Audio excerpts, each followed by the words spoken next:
خب داستان جابجایی مجاهدین و لیبرتی و اینا رو که همه میدونن. فقط یه سری چیزای ناگفته هست این وسط که می‌خواستیم کمی باز کنیم همچی روشن بشه. خب می‌دونی بعضی خیلی فک میزنین اعصاب آدم خوبه.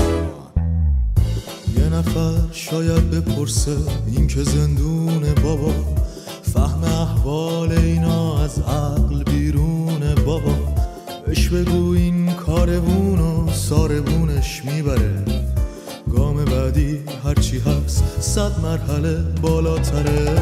اما اونها که شدن از پول ملا سردماغ، کارشون 30 ساله اینه میکنن هی واق و واق، هی میگن دیدی تموم شد اشرفی ها کارتون، پس چی شد محصول 10 ساله هی کارتون.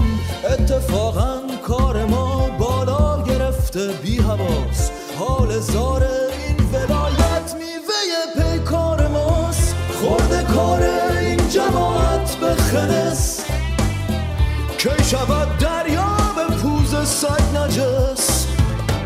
خورده کار این جماعت به خنس، کی شود دریا به پوز سگ نجس. توی سایتاشون نوشتن موی ما گشت سپید، اشرفی عمرش برفت و روی آسایش ندید. قیمت آسودگی گر رحلت آزادگیست، خاک بر آسایشت رسم شمایان بردگیست. میگه گر درهای اشرف باشود، هر کسی دنبال عیش خود رود. با هر کدام تنها بری صحبت کنی، با یه چشمک هم به سویت میدود. دم خیاباش در کلوم بی شرافت بعد 10 سال آزگار، این دیگه تکراریه یه مهمل تازه بیار. تو که اینقدر طالبی صحبت کنی تنها با هم، وای از اون روزی که من تنها سراغ تو بیام. خورده کار این جماعت به خنس، کی شود دریا به پوز سگ نجس.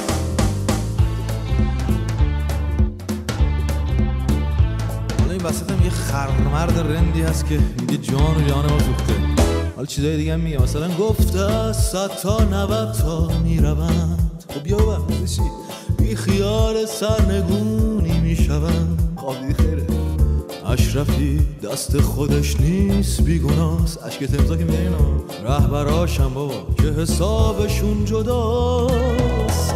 تو که اینقدر با وزارت میپری، با امامه چرا نمیخری؟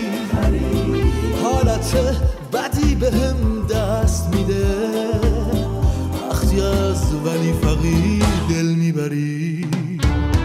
خورده کار این جماعت به خنس، کی شود دریا به پوز سگ نجس. خورده کار این جماعت به خنس، کی شود دریا به پوز سگ نجس. حرفاشون میتاری نیست. سال 60 گفتن شما تموم شدید، نمیتونین با امام طرف بشید، ولی اون امام رذل از تو ما کشیدیم و تپوندیمش تو چاه.